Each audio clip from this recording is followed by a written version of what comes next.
आज हम जिस कहानी के बारे में जानने वाले वो एक सच्ची घटना पे बेस्ड है। और ये जो फुटबॉल प्लेयर है वो आज तक का सबसे बेहतरीन फुटबॉल प्लेयर माना जाता है और इन प्लेयर का नाम पेले था। तो हर साल presenting Pele the birth of legend. कहानी शुरू होती है और हमें 1958 का फीफा वर्ल्ड कप दिखाया जाता है, जहाँ पे ब्राजील और यूएसएसआर के बीच मैच हो रहा होता है। इस मैच की जो कमेंट्री होती है वो ब्राजील प्लेयरों के खिलाफ होती है, मतलब कि उनका मजाक उड़ाया जाता है। और सीन शिफ्ट होता है, हमें लॉकर रूम में एक कम उम्र का नौजवान प्लेयर दिखाया जाता है जिसका नाम पेले होता है। फीफा वर्ल्ड कप के रिकॉर्ड में ऐसा पहली बार हो रहा होता है कि इतनी कम उम्र का प्लेयर खेल रहा होता है। सीन शिफ्ट होता है और हम 8 साल पहले का समय देखते हैं। हम कुछ बच्चों को देखते हैं जिनमें से एक बच्चा सू पॉल्स कर रहा होता है। वही हमारी मूवी का मेन कैरेक्टर होता है जिसका नाम डीको है। यह सब बच्चे फुटबॉल के बहुत शौकीन होते हैं। इनके पास खेलने के लिए फुटबॉल तो नहीं होता, पर ये अपने आसपास पड़ोसियों के कपड़े जो सूख रहे होते हैं ना, उन्हीं से फुटबॉल बना के खेलने लगते हैं। यह इस तरह से खेलते हैं कि फुटबॉल को नीचे गिरने ही नहीं देते। इस स्टाइल को झिंगा स्टाइल के नाम से जानते हैं ब्राजील में। ये वहाँ का फेमस स्टाइल होता है। खेलने के दौरान ये काफी गंदे हो जाते हैं, जिसके कारण इन्हें अपनी मदर से डांट का सामना करना पड़ता है। इसके बाद हमें दिखाया जाता है कि एक जगह पे बहुत से लोग फुटबॉल मैच को सुन रहे होते हैं, जिनमें से एक डीको के फादर भी होते हैं। और ये 1950 का फीफा वर्ल्ड कप होता है जो कि ब्राजील और यूरुग्वे के बीच हो रहा होता है। और यह सब ब्राजील के जीतने की दुआ कर रहे होते हैं। और हमें उसी छत पर डीको और उसके कुछ फ्रेंड्स दिखाए जाते हैं जो मैच को सुन रहे होते हैं। पर बदकिस्मती से ये मैच ब्राजील हार जाता है और डीको के जो फादर होते हैं वो बहुत ज्यादा निराश होते हैं और उनकी आंख में आंसू आ जाते हैं। डीको अपने फादर को रोता हुआ देख वह भी उदास हो जाता है और वह अपने फादर से प्रॉमिस करता है कि वह एक दिन ब्राजील के लिए वर्ल्ड कप जरूर जीतेगा। अगले दिन डीको की मदर डीको को साथ में काम करने ले जाती है। ये जो घर होता है काफी बड़ा होता है और ये लोग घर का फ्लोर साफ कर रहे होते हैं। यहाँ पर डीको की मदर डीको को बताती है कि उनके फादर भी एक फुटबॉल प्लेयर थे, पर बदकिस्मती से उनके टांग पे चोट आ जाने के कारण उनका फुटबॉल का करियर पूरी तरह से बर्बाद हो गया। और यह रीजन था कि मैं तुम्हें फुटबॉल खेलने नहीं देती। और इतना कह के वो वहां से चली जाती है। और उसी वक्त वहां पे कुछ अमीर बच्चे आ जाते हैं जो फुटबॉल प्लेयर्स के बारे में बात कर रहे होते हैं। डीको भी उनके साथ मिलने की कोशिश करता है और वह इन्हें एक लोकल फुटबॉल प्लेयर का नाम बताता है। उसका नाम पेले होता है, लेकिन डीको गलत प्रोनाउंसिएशन करता है और पेले को पेले कह देता है। और यह सुनकर वह अमीर बच्चे डीको का काफी मजाक उड़ाते और उसे पहले पहले कहकर चिढ़ाने लगते। तभी वहाँ डीको की मॉम आ जाती है और वह उन सभी बच्चों से माफी मांगने लगती है, जबकि इसमें डीको की कोई गलती भी नहीं होती। फिर वहां से वो सब जाने लगते हैं। डीको भी जाते वक्त वहां पर पड़ा एक न्यूज़पेपर का टुकड़ा उठा लेता है जो उन अमीर बच्चों ने छोड़ा था। और उस न्यूज़पेपर के टुकड़े में किसी फुटबॉल टूर्नामेंट के बारे में लिखा होता है। सीन शिफ्ट होता है और हमें दिखाया जाता है डीको और उसके फ्रेंड्स उसी टूर्नामेंट में जाते हैं जिस टूर्नामेंट के बारे में उस न्यूज़पेपर में लिखा था। और फिर यह सब टूर्नामेंट में अपनी टीम के साथ ज्वाइन हो जाते हैं। यह बच्चे दिखने में भले ही गरीब हो और इनके पास फुटबॉल खेलने के लिए पूरी तरह से कोई किट भी ना हो, फिर भी ये लोग अपनी स्किल के दम पर काफी शानदार प्रदर्शन करते हैं और इसी खेल के अंदाज और तरीके से सभी टीमों को हराते हुए फाइनल में पहुंच जाते हैं। इसके बाद इनका फाइनल उन्हीं अमीर बच्चों के साथ होता है जिन्होंने डीको का मजाक बनाया था। यह बच्चे डीको और डीको के फ्रेंड्स से काफी बड़े होते हैं और इनके पास खेलने के लिए प्रॉपर किट होती है। इनकी टीम का जो लीडर होता है वह डीको की टीम का मजाक उड़ा रहा होता है। वह यह कहता है इनके पास पहनने के लिए जूते भी नहीं है, फुटबॉल खेलने चले आए। यह बात सही भी होती है, इनके पास जूते नहीं होते। यह सुनकर डीको और डीको की टीम यह फैसला करती है कि यह गेम जूते लाने के बाद ही खेलेंगे, जबकि इनके पास जूते खरीदने के पैसे नहीं होते। और फिर डीको और डीको के दोस्त इसी गांव में एक दुकानदार के पास मूंगफलियां चुरा लेते हैं। यह सब करते हुए उन्हें दुकानदार देख लेता है और वह इन सभी के पीछे दौड़ने लगते हैं, लेकिन ये किसी तरह उनसे पीछा छुड़ा लेते हैं और मूंगफलियों को बेचने लगते हैं। तभी वहाँ पे वही अमीर बच्चे फिर उनका मजाक बनाने लगते हैं और उन्हीं बच्चों का टीम लीडर डीको को पहले पहले कहकर चिढ़ाने लगता है। यह सुनकर डीको को गुस्सा आ जाता है और वह उसे एक थप्पड़ लगाता है और फिर इनके बीच में लड़ाई होने लगती है। और घर पहुंचकर डीको की मॉम डीको से पूछती है यह चोट कैसे लगी, तो डीको उन्हें जवाब देता है कि ये तो मुझे टीचर ने मारा है। पास ही खड़े डीको के फादर यह सुनकर कहते हैं कि वह उस टीचर से कल जाके मिलेंगे। नेक्स्ट डे हम डीको और डीको के फादर को साथ में काम में जाते हुए देखते हैं और वह कहते हैं कि मुझे सब पता है जो तुमने कल किया और उस टूर्नामेंट के बारे में भी। देखो, गुस्सा होने के बजाय तुम्हें अपने गुस्से को साइड में रख के अपने अपोनेंट को अपने स्किल के दम पर मजा सिखाना होता है, और ऐसा जो करता है वही एक असली प्लेयर होता है। और फिर यह बात सुनकर डीको बहुत खुश हो जाता है, क्योंकि डीको के फादर डीको का सपोर्ट कर रहे हो। इसके बाद फाइनल मैच का दिन होता है। यह एक छोटा टूर्नामेंट होता है इस गांव में। डीको की टीम ने जो सेकेंड हैंड जूते खरीदे होते हैं वो मूंगफली को बेचकर, वह जब उन्हें पहनते हैं तो वो जूते उनसे साइज में काफी बड़े होते हैं, पर फिर भी वह किसी तरह उन्हें पहन लेते हैं। और फिर जब मैच शुरू होता है तो डीको और डीको की टीम को जूतों के कारण खेलने में दिक्कत का सामना करना पड़ता है, और इसके चलते अपोनेंट टीम के तेजी से गोल पे गोल हो रहे होते हैं। इनका स्कोर 6 हो जाता है, जबकि डीको की टीम का अभी भी 0 ही चल रहा होता है। और यह लोग डरे भी होते हैं, क्योंकि अपोनेंट टीम के प्लेयर बड़े होने के साथ ही गलत तरीके से खेल रहे होते हैं। इसके चलते डीको उन पर भड़क जाता है, पर फिर वह अपने फादर को ऑडियंस के बीच देखकर खुद को शांत करता है। फिर वह जूतों को उतारने लगता है और अपने तरीके से खेलने का सोचता है, और जैसे वह अपने बचपन में गलियों में खेला करता था वह उस तरीके से खेलना शुरू करता है। मैच में जैसे ही डीको के पास बॉल आती है वह अपने अपोनेंट से बचाते हुए काफी बढ़िया अंदाज में गोल कर देता है। यह सब देखकर डीको की टीम भी अपने जूते उतारकर खेलने लगती है। इसके बाद डीको और डीको की टीम गोल पे गोल कर रही होती है, और यह लोग इस मैच को पूरी तरह से पलट देते हैं। डीको की सारी टीम अपने अपोनेंट से बॉल लेकर रिबल पे रिबल करते हुए स्कोर को 6 आउट ऑफ 5 पहुंचा देती है। मतलब कि इनका स्कोर अपोनेंट से मात्र 1 ही कम होता है, और उसी वक्त टाइम खत्म हो जाता है और डीको की टीम यह मैच हार जाती है। पर यहाँ पर जो लोग होते हैं वह सब डीको की टीम को चीयर अप करने लगते हैं और डीको को पहले कह के उसका आत्मबल बढ़ाने लगते हैं, और यह सब सुनकर डीको को काफी अच्छा लगता है। अब हम आगे डीको को पहले कह के बुलाएंगे, और फिर मैच खत्म होने के बाद उन्हीं दुकानदार को दिखाया जाता है जिनके पास से पहले और पहले के दोस्तों ने मूंगफलियां चुराई थी। और फिर इसके बाद यह दुकानदार फिर से उनका पीछा करने लगते हैं। डीको और डीको के साथी भागते भागते जंगल की ओर भागने लगते हैं। उन्हीं में से एक साथी का पैर पेड़ की जड़ में फंस जाता है, जिसके कारण वह गिर जाता है और उसे बचाने के लिए पहले जाता है। और वह दुकानदार पास ही होने के कारण वह लोग वहीं पास ही में छुपने लगते हैं ताकि वह उनसे बच सके।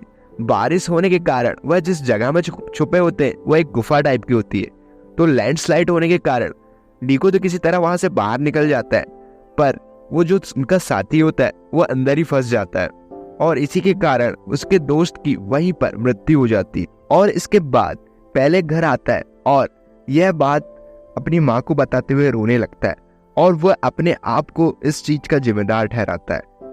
अगले दिन पहले के फादर उसे अपने साथ काम पर ले जाते हैं। पहले अभी भी पिछले दिन की घटना से काफी ज्यादा दुखी होता है, तो पहले के फादर उसका मूड मूव ऑन करने के लिए, मतलब ठीक करने के लिए फुटबॉल की तरह एक मैंगो को खेल कर दिखाते हैं, मतलब उसे अपनी स्किल दिखाते हैं। कुछ दिन तक तो वो इसे इग्नोर करता है, फिर वो इसी तरह प्रैक्टिस करने लगता है। और फिर इसके बाद वक्त बीत जाता है और हम देखते हैं कि अब पहले 15 साल का हो चुका है और वह उसी तरह मैंगो से प्रैक्टिस कर रहा हो। और तभी पहले की मदर हमें दिखाई जाती है जो उसे देख रही होती है कि वह किस तरह से प्रैक्टिस कर रहा होता है। उसकी मदर उसके फुटबॉल के प्रति लगाव देखकर काफी ज्यादा इम्प्रेस होती है और वह सोचती है कि उसे फुटबॉल स्काउट को बुलाना चाहिए। फुटबॉल स्काउट एक्चुअल में एक कोच होता है जो एक फुटबॉल क्लब चलाता है। अगले दिन पहले की मदर उस स्काउट के साथ फिर से पहले को प्रैक्टिस करते हुए देखती है। स्काउट काफी ज्यादा इम्प्रेस होता है पहले की स्किल को देखकर। जब पहले और पहले के फादर घर लौटते हैं तब ये लोग स्काउट को देखकर काफी ज्यादा खुश होते हैं। स्काउट पहले से कहता है कि तुम्हें मेरे क्लब में ज्वाइन होना चाहिए। फिर हम देखते हैं कि पहले एक प्रोफेशनल फुटबॉल टीम के साथ प्रैक्टिस कर रहा होता है और इस टीम का नाम होता है साटोच। लेकिन पहले को इनके खेलने का तरीका बिल्कुल पसंद नहीं आता। मतलब कि पहले का जो फुटबॉल खेलने का तरीका होता है वो इन लोगों से काफी अलग होता है, और इस टीम का जो कोच होता है वो इन्हें इस तरीके से खेलने से मना करता है और वह इन्हें प्रोफेशनल तरीके से खेलने के लिए फोर्स करता है। और पहले भी इसी तरीके से खेलने का मन बना लेता है, लेकिन उसे इसमें काफी ज्यादा मुश्किलों का सामना करना पड़ता है। काफी कोशिश करने के बाद वो इस तरीके को अपने आप में ढाल नहीं पाता और वह वापस जाने का सोचने लगता है। और वो जब जा रहा होता है ना, तो फुटबॉल स्काउट उसे देख लेता है और इनका नाम मिस्टर द ब्रीटो होता है। जब पहले रेलवे स्टेशन पर बैठा हुआ होता है, तभी वहाँ पे मिस्टर ब्रीटो आते हैं और वो पहले से कहते हैं कि क्या बात है, तुम इतने जल्दी हार मान गए। तो पहले कहता है, तो मैं क्या करूं, जिस तरह से ये लोग खेलते हैं वो मुझे बिल्कुल समझ नहीं आता, और कोच मुझे कहते हैं कि तुम्हारे खेलने का तरीका काफी पुराना है।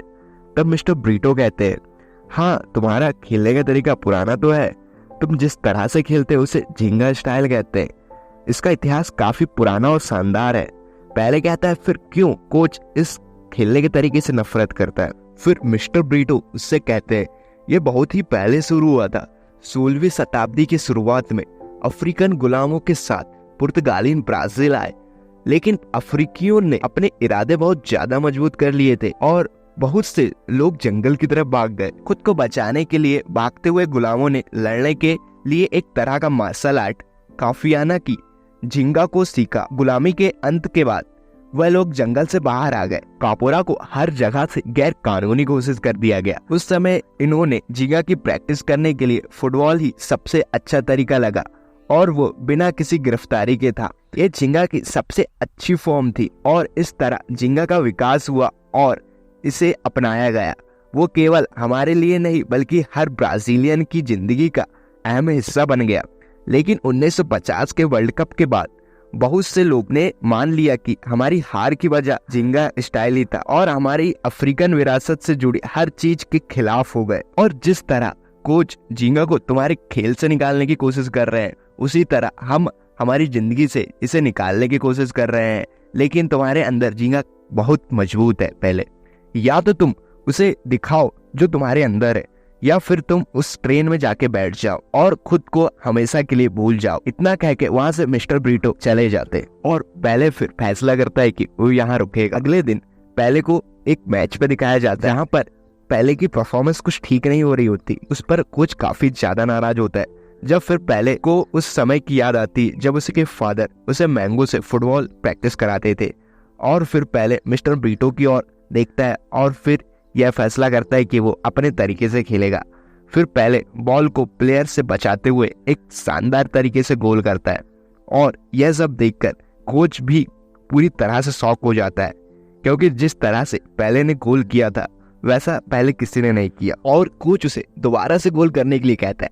पहले फिर से उसी तरह से खेलकर सभी लोगों को सरप्राइज कर देता है और फिर पहले बाकी सभी टीमों के साथ इसी तरह से खेलता है और सभी को मात देकर हरा देता है। और यहाँ पर जो ऑडियंस होती है वो पहले के खेलने के तरीके को देखकर पूरी तरह से हैरान हो जाती है, क्योंकि यहाँ पर पहले एक अलग ही तरीके से खेल रहा होता है और तो और पहले काफी यंग भी होता है उन प्लेयर्सों के भी। और फिर पहले का सिलेक्शन जूनियर टीम से प्रो टीम में हो जाता है और फिर पहले का मैच अलग अलग कंट्रीज के बीच होता है। उसमें वो काफी तेजी से जीत हासिल करता है और उन्हें हराता जाता है। और फिर मैच खत्म होने के बाद वह कुछ दिनों के लिए घर वापस आ जाता है और वो अपनी फैमिली को सरप्राइज देता है और अपनी फैमिली के लिए गिफ्ट लाता है और वो अपने फादर को एक रेडियो गिफ्ट करता है। और फिर ये लोग 1958 का national team player selection match को उस रेडियो में सुन रहे होते हैं। पहले को कोई उम्मीद नहीं होती कि उसका भी सिलेक्शन होगा नेशनल टीम में, पर रेडियो में अनाउंस्ड होता है कि पहले भी सिलेक्ट हो चुका है। और फिर जब ये वापस जा रहा होता है तो उसके फादर उससे कहते हैं कि अपने आप में और अपने खेल के तरीके में पूरी तरह से कॉन्फिडेंट रहना, और फिर पहले वहां से चले जाता है। और फिर हमें दिखाया जाता है कि पहले नेशनल टीम के साथ होता है और यहाँ के जो प्लेयर्स होते हैं वो सारे काफी फ्रेंडली होते हैं। और फिर यहाँ पर कुछ रिपोर्टर्स आ जाते हैं, वो इन लोगों के खेलने के तरीके पर बात कर रहे होते हैं। वो पूछते हैं, क्योंकि ब्राजीलियन के खेलने का तरीका झिंगा स्टाइल पे होता है, तो वो इन लोगों का मजाक उड़ाते हैं। और फिर पहले को टीम कोच अपने कैबिन में बुलाता है। वो उसे वार्न करता है कि अब तुम झिंगा स्टाइल से नहीं खेलोगे। अगले दिन इनका ट्रायल मैच होता है। पहले ट्रेडिशनल तरीके से खेलने की कोशिश करता है, वो इसमें काफी मुश्किलों का सामना करता है और तभी पहले कोशिश कर ही रहा होता है कि उसके पैर में चोट आ जाती है और वहाँ पर डॉक्टर आता है और वो पहले से कहते हैं कि अब तुम शायद इस वर्ल्ड कप को नहीं खेल पाओगे। और पहले उसी रात अपनी मदर को कॉल करता है और उसे अपनी इंजरी के बारे में बताता है। और पहले की मदर उदास तो होती है पर फिर भी वो उसे हिम्मत देती है और उसे कहती है कि सब ठीक हो जाएगा।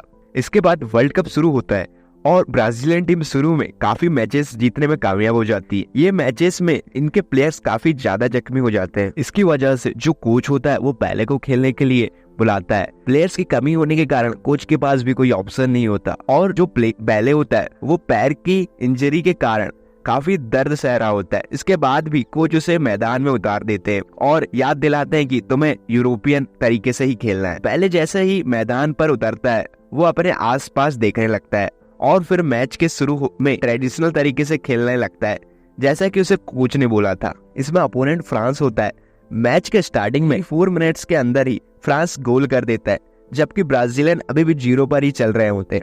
फर्स्ट हाफ होने के बाद ये लोग सब ड्रेसिंग रूम में आ जाते हैं तो पहले अपने चारों ओर देखता है और वो देखता है थके हुए, जख्मी और निराश प्लेयर, जिसके कारण वो अपनी हिम्मत हार जाता है और वो एक एक्स्ट्रा प्लेयर से अपने आप को रिप्लेस करने के लिए बोलता है। वो जो प्लेयर होता है वो पहले से कहता है कि तुम इस मैच को अपने होशो हवास से नहीं खेल रहे हो और वो ये भी कहता है कि तुम इस यूरोपियन तरीके के कारण पूरे तंग आ चुके हो।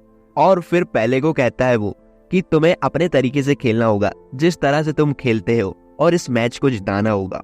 और फिर इसके बाद पहले जब सेकेंड हाफ में खेलने के लिए आता है तो पहले तो उससे बॉल छूट जाती है, फिर पहले वो उसी प्लेयर की बात याद आती है और फिर वो अपने तरीके से खेलना स्टार्ट करता है और फिर वो अपोनेंट प्लेयर से बॉल रिबेल करते हुए एक नए ही अंदाज पे गोल कर देता है। और यहाँ पर सभी लोग पहले का खेल देखकर हैरान हो जाते हैं और फिर वो इसके बाद एक के बाद एक गोल पे गोल करता जाता है जब तक कि गोल बराबर ना हो जाए। और गोल बराबर होने के बाद वो 2 और गोल मार देता है ताकि वो अपनी टीम को जिता सके।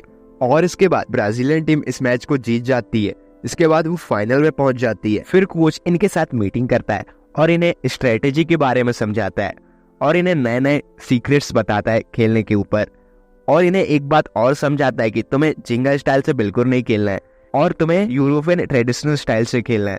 इसके बाद कुछ तौर तरीके जैसे क्लूडिस फॉर्मेशन के बारे में समझाता है। इसका मतलब ये होता है कि प्लेयरों को एक फॉर्म में खेलना होता है, मतलब एक साथ, मतलब कि बीच में गड़बड़ी ना हो प्लेयर्सों के बीच, क्योंकि अक्सर प्लेयर्सों का माइंड डाइवर्ट हो जाता है खेलने के दौरान और वो अकेले ही गोल करने का सोचते हैं। और ये जो तरीका होता है इसमें साथ में खेलते हैं। इनका जो कोच होता है वो इन लोगों के बीच यूनिटी लाना चाहता है, मतलब एक साथ खेलने का हुनर, क्योंकि ये जो प्लेयर्स होते हैं वो एक साथ नहीं खेल रहे होते हैं। इसके बाद जो टीम फाइनल में पहुंची हुई होती है उनका प्रेस कॉन्फ्रेंस हो रहा होता है। इनके अपोनेंट में स्वीडिश टीम होती है, जो कि वहां पे स्वीडिश टीम का कोच होता है वो इनके खिलाफ बोल रहा होता है, मतलब कि ब्राजीलियन टीम का मजाक उड़ा रहा होता है। वो इनके खेलने के तरीके को अलग कहता है और वो यह भी कहता है कि ब्राजीलियन टीम ने इसी तरह खेलना कंटिन्यू रखा तो वो इस मैच को भी हार जाएंगे जिस तरह वो पहले आ रही थी। और यह सब कहकर वो वहां से चला जाता है। ब्राजीलियन टीम भी वहां से चली जाती है। नेक्स्ट सीन में हम देखते हैं कि पहले अपने फादर को कॉल करता है और वो अपने टीम की सिचुएशन के बारे में उन्हें बताता है। और यह सब सुनने के बाद पहले के फादर पहले से कहते हैं कि अपनी टीम को एक साथ करो, जिस तरह तुम लोग बचपन में एक साथ रहते थे वैसे ही अपनी टीम को एक साथ करो, क्योंकि एकता में बहुत शक्ति होती है। फिर अगले दिन पहले के दिमाग में यही चल रहा होता है कि वो अपनी टीम को किस तरह एक साथ करे। फिर वो अपनी सभी टीम को एक चैलेंज करता है और वो इन्हें कहता है कि इस फुटबॉल को बिना गिरे उस लाइट हाउस तक ले जाना है। पहले तो वो सब मना कर देते हैं, फिर मान जाते हैं। फिर प्लेयर्स इस बॉल को ले जाने लगते हैं और ये जिस जगह पे होते हैं वो एक होटल होती है और ये प्लेयर काफी अच्छे तरीके से एक दूसरे को पास करते हुए बढ़िया तरीके से वहां तक ले जाते हैं और ये पास करते हुए इस बॉल को ले जा रहे होते हैं। और ये सब लोग जिस तरह से खेल रहे होते हैं ना, इन्हें कोच भी देख रहा होता है और उसे रियलाइज होता है कि मैं इन्हें फोर्स करके गलत कर रहा था, क्योंकि ये इस तरीके से खेल रहे होते हैं कि इनका आपस में एक यूनिटी होती है और ये एक दूसरे का ख्याल रख रहे होते हैं। फिर बाद में कोच इनसे माफी मांगता है और इन्हें कहता है कि तुम्हें फाइनल में अपने तरीके से खेलना है, वही अपना जिंगा स्टाइल। और उन्हें ये भी कहता है कि तुम्हें दुनिया को दिखाना होगा कि ब्राजीलियन क्यों औरों से अलग है, और वो सही भी है। अपनी स्पीच में इन्हें वह मोटिवेट कर रहा होता है और वो ये भी कहता है कि चाहे हम इस मैच को हार ही क्यों ना जाए, पर तुम्हें इस मैच में अपना बेस्ट तरीके का खेल दिखाना होगा। और इतना कहकर वो यहाँ से चला जाता है। आखिरकार फाइनल मैच का दिन आ ही जाता है और हमें दोनों टीम को मैदान पे दिखाया जाता है। अब मैच शुरू होता है और स्वीडिश टीम शुरू मैच में 4 मिनट के अंदर ही गोल कर देती है। यह सब देखकर जो ब्राजीलियन सपोर्टर्स होते हैं वो सब लोग शॉक में पड़ जाते हैं और जो स्वीडन के प्लेयर होते हैं वो पहले को आगे बढ़ने ही नहीं देते, उसे घेर के रखते हैं। और पहले गोल होने के कारण ब्राजीलियन टीम भी थोड़ी सी निराश दिखाई देती है और ये सब देखकर पहले के अंदर जोश आ जाता है और वो अपने तरीके से खेलना स्टार्ट करता है। वो बॉल की ओर दौड़ता है और फिर वो एक नए ही तरीके से गोल कर देता है। यह सब देख के ब्राजीलियन सपोर्टर खुशी से झूम उठते हैं। और स्वीडन एक ऐसी टीम होती है जिसने हार का सामना काफी कम बार किया होता है और ब्राजीलियन टीम का ये दूसरा फाइनल होता है और इसी के कारण इस टाइम पर सारी दुनिया की नजर ब्राजील पर होती है, क्योंकि यह ब्राजीलियन का दूसरा मैच होता है जो कि अपनी मेहनत से यहाँ तक पहुंचे होते हैं। ये सब एक दूसरे की ओर देखने लगते हैं और भरोसा दिलाते हैं। इसके बाद जब ये दूसरा गोल करने के लिए आगे बढ़ रहे होते हैं ना, तो ये लोग बॉल को हवा में ही रखते हुए जिस तरह से ये बचपन में प्रैक्टिस करा करते थे उसी तरह से ले जा रहे होते हैं। और इस तरह का खेल देखकर स्वीडन सपोर्टर्स भी इन ब्राजीलियन के लिए गोल का इंतजार कर रहे होते, क्योंकि इन्हें इनके खेल देखने में काफी ज्यादा मजा आ रहा होता है और ये उनके लिए तालियां बजाने लगते हैं। और इस मैच में पेले एक नेक्स्ट लेवल की तरह खेल रहा होता है। दूसरी तरफ पेले के फादर घर पे मैच देख रहे होते हैं और उनके आसपास के जो लोग होते हैं उन्हें वो काफी ध्यान से देखते हैं, क्योंकि पहले जब गोल कर रहा होता है तो उनके अंदर एक अलग ही लेवल के कॉन्फिडेंस और खुशी होती है। और यह सब देखकर पेले के फादर की आंखों में आंसू आ जाते हैं, मतलब कि एक खुशी दिखाई देती है। तभी पेले की माँ यहाँ आती है और वो एक दूसरे को देखकर काफी ज्यादा खुश होते हैं। इसके बाद वो अपने सन पर काफी प्राउड फील करते हैं और हम देखते हैं पेले लास्ट गोल अपने हेड से करता है और ब्राजीलियन टीम को जिता देता है। और फिर सारे लोग स्टेडियम से बाहर आकर पेले को अपने कंधे पे उठाने लगते हैं और फिर हमें इस मैच की रियल फुटेज दिखाई जाती है जहाँ पे पेले को सभी लोग उठा रहे होते हैं। 1961 के ब्राजील के राष्ट्रपति जेनियो क्वाड्राडोस ने आधिकारिक रूप से पेले को राष्ट्रीय विरासत घोषित किया। 17 वर्ष की उम्र में विश्व कप में गोल करने वाले और जीतने वाले पेले अब तक के सबसे युवा खिलाड़ी हैं। पेले और टीम ब्राजील ने 1962 और 1970 के भी विश्व कप में जीत हासिल की। फुटबॉल के इतिहास में पेले अकेले ऐसे खिलाड़ी हैं जिन्होंने 3 विश्व कप जीते। करियर में सबसे अधिक 1283 गोल का रिकॉर्ड भी इनके नाम है। एक ही खेल में 5 गोल करने का रिकॉर्ड पेले कभी नहीं तोड़ पाए। यह रिकॉर्ड उनके पिता के नाम है। अंतर्राष्ट्रीय ओलंपिक समिति ने पेले को सदी का एथलीट करार दिया। 1958 के वर्ल्ड कप से ब्राजील के झिंगा स्टाइल दुनिया भर में फुटबॉल खेलने की सबसे प्रसिद्ध स्टाइल बन गई।